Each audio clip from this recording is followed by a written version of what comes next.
யாருக்கெல்லாம் காவேரிக்காக விஜய் அந்த வீட்டை வாங்கி கொடுத்தா பார்க்கவே சூப்பராக இருக்கும் அப்படின்னு நீங்கள் நினச்சிங்கன்னா ஐ லவ் விஜய் காவேரின்னு காமெண்ட்ஸில் தெரிவிச்சிருங்க ஃப்ரெண்ட்ஸ். கூடவே ஒரு லைக்கை தட்டி சப்ஸ்கிரைப் பண்ணிடுங்க. வாங்க இப்போ நம்ம வீடியோக்குள்ளே போகலாம். என்னன்பான இனிய உறவுகளுக்கு காவேரிட்ட சொல்லாமலே கொடைக்கானல் கூப்பிட்டு போயிடுறாங்க. எல்லாருமே அங்கே போயிடுறாங்க. போனதுக்கப்புறம் புரோக்கர்கிட்டையும் சொல்லி வைக்கிறாங்க. அதுக்கப்புறம் பார்த்தீங்கன்னா போர்டு வைப்போமா அப்படிங்கிறாங்க. நல்லதாக போச்சு, காவேரிட்ட சொல்லாமல் கூப்பிட்டு வந்திருக்கிறோம், என்னடி பண்ணிக்கிட்டு இருக்க அப்படின்னு சாரதா திட்டி போடுறாங்க. அக்கா என்னக்கா அம்மா இப்படிலாம் சொல்லுது அப்படிங்கல. ஆமாடி, காவேரிக்கு தெரியாதுடி, அப்போ கையெழுத்து போட வரணுமே, கையெழுத்து அப்போதைக்கு வாங்கிக்கலாம், நீ பேசாமல் இரு. அதுக்கப்புறம் வேணும்னா காவேரியை வெளியில் விடாமல் உள்ளுக்கே வச்சுக்குவோம், இன்றைக்கி ஒரு நாளாவது போர்டு வைப்போம் அப்படின்னு சொல்லிட்டு வெளியில் போர்டு வைக்கிறாங்க. இந்த வீடு விற்பனைக்கு அப்படின்னு சொல்லிட்டு பார்க்குறவங்க போகிறவங்க வரவங்களாம் பார்க்குறாங்க. கடைசியாக பார்த்தா இங்கே யமுனாவும் கங்காவும் கரெக்டாக உட்காந்துட்டே இருக்குது. யாராவது ஃபோன் பண்ண மாட்டாங்களா அப்படின்னு சொல்லிட்டு இவங்க 2 பேர் நம்பரையும் கொடுத்துருக்குறாங்க. உட்காந்துட்டே இருக்காங்க ஃபோனை வச்சுக்கிட்டு. அக்கா என்னக்கா யாருமே ஃபோன் பண்ணலை, யாருக்குமே இந்த வீடு பிடிக்கலையா, ஐயோ இப்போ என்னக்கா பண்ணுறது அப்படின்னு பார்த்தா ஒரு ஆளும் வரலங்க. பார்த்தா இவர் என்ன பண்ணுறாரு, அந்த போர்டில் மேலால் எழுதி வச்சிருக்காரு. அப்போ தன்னோட நம்பரையும் அதில் ஒட்டி வச்சிடுறாரு.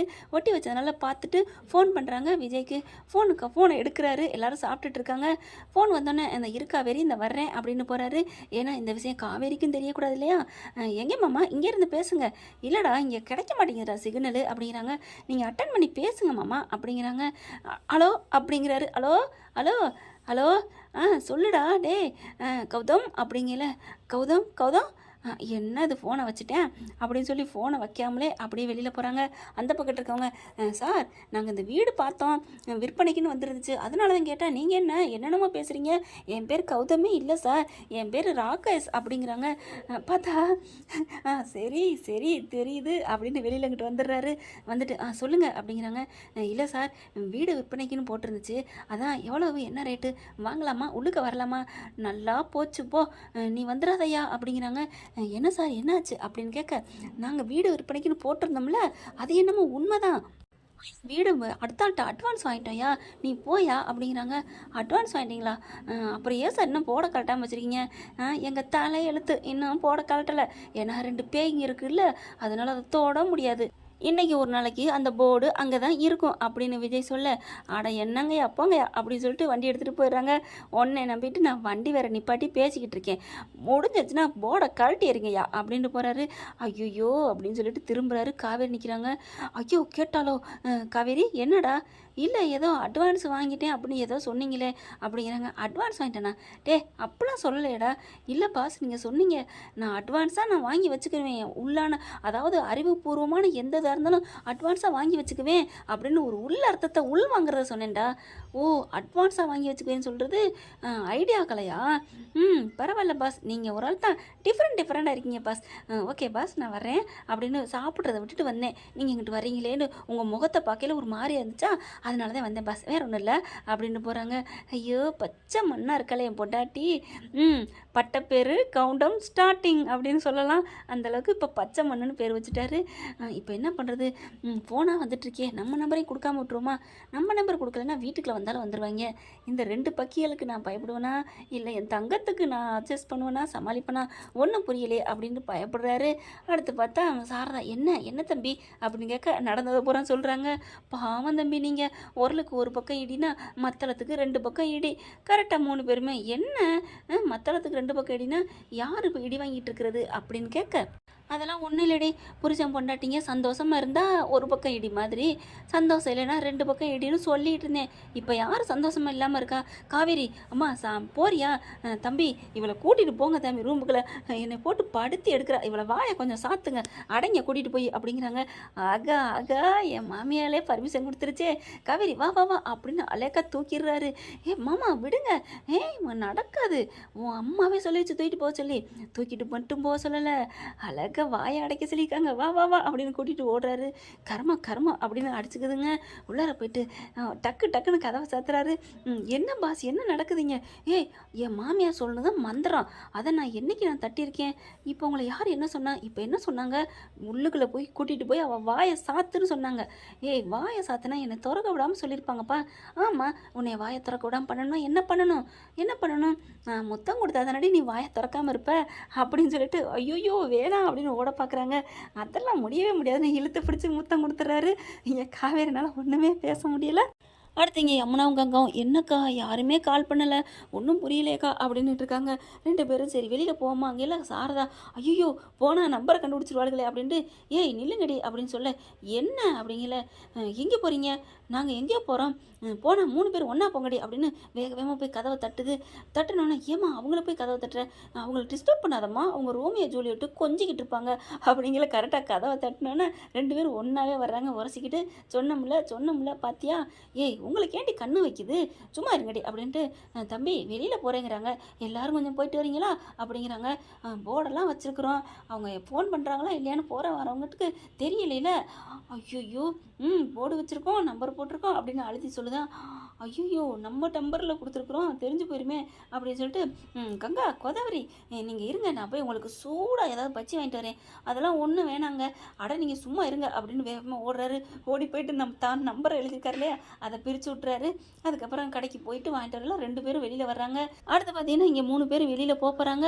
டக்குன்னு என்ன பண்ணுறாங்க காவேரி நீ அலையாத உன் புருஷன் வரேன்னு சொல்லிட்டு தானே போயிருக்காரு உட்காரடி அப்படின்னு சொல்லிடுறாங்க அப்புறமா உட்காந்துடுறாங்க அடுத்து கங்காவையும் யமுனாவையும் பார்த்து ஏய் நில்லுங்கடி தம்பி வாங்கிட்டு வரட்டும் அதெல்லாம் முடியாது என்ன நீ எங்களை தடுக்கிற அப்படின்னு போக ஏய் போகாதீங்கடி அப்படிங்களே நம்ம தம்பி உஷார் பாட்டியாச்சே இனி யாரும் அந்த போர்டை அவர் நம்பரை எடுத்திருப்பாரு அப்படின்னு சொல்லிட்டு நிம்மதியாக வராங்க ஒரு நம்பிக்கையோட அது கரெக்டாக தாங்க இருக்குது அவங்களோட நம்பிக்கை வீண் போகலை விஜய் அந்த பேப்பரை பிச்சுறாரா வந்து பார்க்குறாங்க இவங்க 2 பேர் நம்பர் இருக்குது அப்பாடா அப்படின்னு நிம்மதியாக இருக்குது இங்கே சாரதாவுக்கு அடுத்து பார்த்தா அவர் அப்படியே வாங்கிட்டு வராருங்க கவரில் வாங்க ஏன் இங்கே வந்தீங்க சும்மா தான் வந்தோம் யாராவது போட பார்க்குறாங்களா இல்லையான்னு பார்க்க வந்தோம் நீ பார்ப்பேன்னு எனக்கு தெரியுமே அதனால நான் ஏன் நம்பரை கிழிச்சு எடுத்தேன் அப்படின்ட்டு இந்தாங்க யமுனா போய் சாப்பிடுங்க போங்க என் பொண்டாட்டிக்கு கொடுங்க நீங்கள் வர்றேன்ப்பா இந்த ஃபோனை பண்ணிட்டு வர்றேன் சிக்னல் கிடைக்கல நீ உங்கள் அக்காவை கொண்டே கொடு காவேரிக்கு கொடு என் செல்லத்துக்கு கொடு ஐயோ மாமா நான் கொடுத்துட்றேன் நீங்கள் ரொம்ப கொஞ்சம் வேணாம் அப்படின்ட்டு போகுது இது என்ன இது தினடி கூத்தா இருக்கு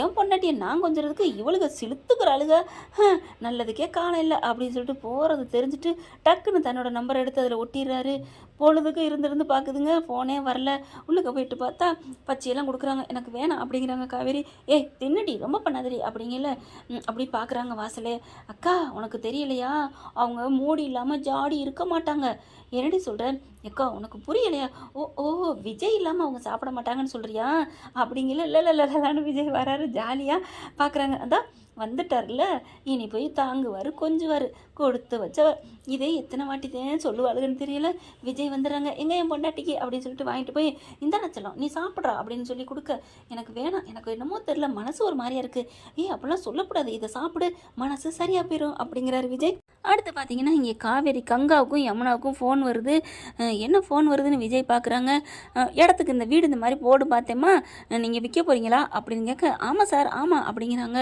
உடனே பார்க்குறாங்க ஐயோ இவங்க நம்பரை பார்த்துட்டாங்களா என்ன பண்ணுறதுன்னு ஒன்றும் புரியலே நல்ல வேலை நம்ம ஆள் இல்லை அப்படிங்கிறாங்க அதை நினச்சி சந்தோஷப்படுறாரு அடுத்து பார்த்தா எப்படி சமாளிக்கிறதுன்னு ஒன்றும் புரியலையே ஓகே சார் இந்த வேலை தான் அப்படின்னு கங்காவுக்கும் யமுனாவுக்கும் சந்தோஷம் தாங்கலை ஓகே சார் நாளைக்கே நம்ம ரிஜிஸ்டர் பண்ணிக்கலாம் அப்படிங்கிறாங்க அப்படி விஜய் பார்க்குறாங்க என்ன பண்ணுறது ஒன்றும் புரியலையே அப்படிங்கிறாங்க 2 அறந்த வாழும் இப்படி பண்ணுதுகளே நான் என்ன பண்ணுறது அப்படிங்கிறாங்க வேறு வழியே இல்லை நம்ம எப்படியாவது ஏதாவது மாஸ்டர் பிளான் பண்ணணும் அத்தை அப்படிங்கிறாங்க பண்ணுங்க தம்பி பண்ணுங்க அப்படிங்கிறாங்க நீங்கள் கவலைப்படாதீங்க அத்தை எப்படியாவது இந்த வீட்டை நம்மளே வாங்கிக்கலாம் அடுத்த ஆளுக்கு விற்க விட மாட்டேன் போதுமா அப்படிங்கிறாங்க தம்பி அப்படிங்கிறாங்க கவலைப்படாதீங்க அப்படின்னு சொல்லிடுறாங்க அடுத்து பார்த்தா இங்கே காவேரி என்ன பண்ணுறாங்க என்ன எல்லாரும் கிளம்பிட்டு இருக்கீங்க எல்லாரும் கிளம்புறாங்க ஒன்றும் இல்லடி பக்கத்தில் இருக்கிறாங்கல்ல அந்த அக்கா ஒரு இடம் வாங்க போகிறாங்களாம் அவங்களுக்கு நமக்கு துணைக்கு கையெழுத்து போகிற கூப்பிட்றாங்க போமா சாட்சி கையெழுத்துக்கு அப்படிங்கிறாங்க இதில் என்னம்மா இருக்குது அந்த அக்கா நமக்கு எவ்வளோ உதவி பண்ணியிருக்கு அவங்களுக்காக நம்ம கூட உதவி பண்ணக்கூடாதா இப்போ அந்த அக்கா எங்கே அவங்களாம் போயிட்டாங்கடி ஆஃபீஸுக்கு நம்ம போய் கையெழுத்து போடணும் அவ்வளோதான் சரிம்மா அப்படின்னு சொல்லிட்டு கிளம்புறாங்க அதுங்க பார்த்தா யமுனாவும் கங்காவும் ரெடியாக நிற்கிறாங்க அப்படியே ஒரு பயத்தோடு தான் விஜய் காவேரி கூட்டிகிட்டு போகிறாரு என்ன சொல்ல போகிறாளோ ஏது சொல்ல போகிறாளோ அப்படின்னு சொல்லிட்டு இங்கே பார்த்தா கங்கா கிட்டையும் யமுனாட்டையும் சொல்லிடுறாங்க அந்த ஆள் வராரு எங்கே உங்கள் ஓனர் அப்படிங்கிறாங்க எங்கள் ஓனர் வர்றது இருக்கட்டும் விஜய் உங்களுக்கு தெரியும் தானே என்னங்க எங்கள் அக்கா புருஷன் தான் அவர் அப்படிங்கிறாங்க அவர் தாம்மா இந்த இடத்த வாங்க போகிறாரு அப்படின்னு புரோக்கர் சொன்னோன்னே பார்க்குறாங்க கங்கா என்னடி இவங்க வாங்குறாங்க அக்கா யார் வாங்கினா என்ன நமக்கு காசு தான் நான் தான் சொல்லிட்டேன்ல சரிடி அப்போது காவேரிக்கு தெரிஞ்சு என்னக்கா பண்ண போகிறோம் நீ பயப்படாத விடு அப்படின்னு சொல்லிட்டு இவங்க வேகமாக போய் கையெழுத்து போடுறாங்க அதுக்கப்புறம் காவேரி கூப்பிட்றாங்க வந்து சாட்சி கையெழுத்து போடுவாமா அப்படிங்கிறாங்க சாட்சி கையெழுத்தா அப்படின்னு சொல்லிட்டு அவங்க ஃபோனை பேசிகிட்டே வெளியே நிற்கிறாங்களா. இதுங்க 2 பேர் கையெழுத்து போட்டதையும் பார்க்கல. சரிக்கா இரு நான் வர்றேன். அம்மா நீ அம்மா இங்கேயே நின்றுட்டுருக்க அப்படிங்கல. இல்லடி அவள் நமக்கா எவ்வளோ உதவி பண்ணியிருக்கா, அந்த ஜானகிக்கா இது கூட பண்ண மாட்டேனா. சரி வா வா அப்படின்னு சொல்லிட்டு உள்ளார போகிறாங்க. விஜயும் வராங்க. பாஸ் நீங்களாம் எதுக்கு பாஸ் வர்றீங்க அப்படின்னு கேட்க, சும்மா துணைக்கு தான் வாடி அப்படின்னு கூப்பிட்றாங்க. துணைக்கா எதுக்கு? லொலலாய்க்கு வாடி அப்படின்னு இழுத்துட்டு போகிறாங்க. சைன் போடுங்க அடுத்த சாட்சி அப்படிங்கிறாங்க. அடுத்த சாட்சியா என்ன அப்படிங்கிறாங்க. அம்மா என்னம்மா நீ போடுமா கையெழுத்தா அப்படின்னு விஜய் சொல்கிறாரு. என்னப்பா சாட்சி கையெழுத்தா நான் போட போகிறேன், அப்புறம் உன்னை எது கூட்டியாந்தாங்க? ஆமாம்ல சாட்சி கையெழுத்து போடத்தான். நான் மெயின் சாட்சியா? எனக்கே ஆச்சரியமாக இருக்குது. எங்கே அந்த அக்காவை காணோம்? ஜானகிக்கா எங்கே அப்படிங்கிறாங்க. அவங்க இப்போ தாண்டி போயிருக்காங்க வெளியில், அவங்களுக்கு வாமிட்டு வந்துச்சான், கொமட்டுச்சான், அதனால் வெளில போயிருக்காங்க, நீ சைனை போடு அப்படிங்கிறாங்க. என்னமோ பண்ணுறீங்க, ஏதோ நடக்குது அப்படின்ட்டு காவேரி கையெழுத்து போடுறாங்க. கையெழுத்து போடையில் பார்த்தீங்கன்னா இந்த பக்கத்து கங்கா யமுனா எல்லாம் சாரதெல்லாம் இருக்குது. என்னது எங்கள் அம்மா எங்கள் அக்கா தங்கச்சிலாம் கையெழுத்து போட்டிருக்காங்க, நீங்களும் கையெழுத்து போட்டிருக்கீங்க, என்ன பாஸ் ஒன்றும் புரியல, இந்த பத்திரத்தில் நீங்கள் இருக்குது ஒன்றும் புரியலை அப்படிங்கிறாங்க. அப்புறமா மேலே ஏறி படிக்கிறாங்க. படித்து பார்த்தா சந்தானத்தின் பேரில் உள்ள வீட்டை அவர் மகளான காவேரி ஆகிய எனக்கு விற்று கொடுக்கிறார்கள் அப்படின்னு எழுதியிருக்கு. அப்படியே தூக்கி வாரி போடுது. அப்படியே கையெழுத்தை போட்டு கிறுக்கி விட்றாங்க. ஏம்மா என்னம்மா அப்படி பண்ணுற, வாயை மூடுங்க எல்லாரும் அப்படின்னு சொல்லிட்டு கத்திடுறாங்க. அம்மாவையும் தான் புருஷனையும் கங்கா யமுனாவை எல்லாத்தையும். என்னடி நாங்கள் எவ்வளோ சந்தோஷமாக இருந்தோம், பார்த்தா யமுனாவுக்கு அவ்வளோ ஒரு ஆனந்தம். கையெழுத்து போட்ட கையோட அக்கா இப்போ பல லட்சம் நம்ம கைக்கு வரப்போகுதுன்னு அப்படி இருந்தாங்களா.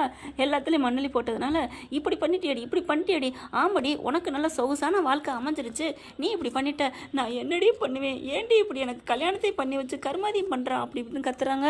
இங்கே பார்க்குறாங்க விஜய், என்ன நடக்குதுங்க உங்கள் ஏற்பாடா இது அப்படிங்கிறாங்க. இல்லைடா அதாவது நீ ஒன்றும் கவலைப்படாத, இந்த வீடு வெளியிலலாம் விற்கலடா, நம்ம தான் வாங்குகிறோம். விஜய் வந்து அப்படி சொன்னோன்னே இங்கே பார்த்தா காவேரி ரொம்பவே கலங்கி போகிறாங்க. என்ன பாஸ் நடக்குது, எனக்கே தெரியாமல் எல்லாம் பண்ணுறீங்களா, அப்புறம் நான் எதுக்கு தான் இருக்கேன் அப்படிங்கிறாங்க. இல்லைடா அது வந்து கையை விடுங்க அப்படின்னு சொல்லிட்டு அந்த பத்திரத்தை தரட்டு புரட்டு 4 8 கிழிச்சு போட்டுறாங்க. ஏய் அறிவிட்டவளை ஏட்டி இப்படி பண்ண, ஐயோ கஷ்டப்பட்டு எல்லாம் ரெடி பண்ணுமே, போச்சே இங்கே பார், ரொம்ப போச்சேன்னு சொல்லாத, இந்த பத்திரத்துக்கு எவ்வளோ செலவாயிருக்கும், 5000 இல்லை 10000 இல்லை 50,000 ஆனாலும் பரவாயில்ல, நான் தரேன் வாங்கிக்கோ, ஆனால் இந்த வீடு விற்கிறங்கிற பேச்சுக்கு இடமே இல்லை அப்படின்ட்டு போகிறாங்க. ஐயோ நம்ம தாண்டி வாங்குகிறோம், இப்படி புரியாமல் போகிறாளே அப்படின்ட்டு அடியே காவேரி அப்படின்னு பின்னாடியே வராரு. இங்கே சாரதாமல் எவ்வளோ கெஞ்சுறாங்க, உங்கள் மூஞ்சிலே முழிக்க விரும்பலை அப்படின்னு சொல்லிட்டு வேகமாக ஆட்டோன்னு கூப்பிட்றாங்க. அடியே அழகி என் செல்லம், அடியே முத்தழகி அப்படின்னு பின்னாடியே போகிறாரு. பேசாதீங்க நீ என் கூட, என்ன நினச்சிட்டு இருக்கீங்க, அவங்களுக்கு நீங்கள் ஒத்துமையாக இருக்கீங்களோ, அப்போ இந்த வீட்டில் நான் தான் தனிப்பட்டவளா அப்படின்னு சொல்லிட்டு என் முகத்தில் யாரும் முழிக்காதீங்க அப்படின்னு சொல்லிட்டு ஓடுறாங்க. அப்படியே வண்டியில் போகிறாங்களா. எனக்கு என்னமோ தோணுது, இப்படி கோச்சிட்டு போனால் தான் வீடை விற்க முடியாது, கோபிக்காமல் போனால் இவளுக்கு அமைக்கி வச்சு கையில் வாங்கிடுவாளுங்க அப்படின்னு நினச்சிக்கிட்டு ஒரு வேலை வேணால் காவேரி போகலாம். ஏன்னா காவேரி நம்மளை மாதிரி சூப்பரான மைண்டு உள்ளவங்களாச்சே, நல்லா பல விதமாக யோசிக்கலாம். ஆனால் என்ன நடக்க போகுதுன்னு தெரியல. ஆனால் காவேரி சமாதானப்படுத்துறதுக்கு விஜய்க்கு ஒரு டன் அல்வா வாங்கிட்டு போகணுங்க. அப்படி எண்ணச்சட்டி கூட போனால் தான் அவங்கள சமாதானப்படுத்த முடியும். ஏன்னா அந்த அளவுக்கு செம்ம காண்டில் இருக்காங்க. வீடை எப்படா விற்க போச்சு அப்படிங்கிற மாதிரி பார்க்கலாம் ஃப்ரெண்ட். இப்படி போனால் நல்லா தானே இருக்கும். இந்த பற்றி உங்களுக்கு பிடிச்சிருந்துச்சுன்னா உங்கள் பொண்ணு எனக்கு எல்லோ லைக்கை போட்டு சப்ஸ்கிரைப் பண்ணிடுங்க. Thank you friends.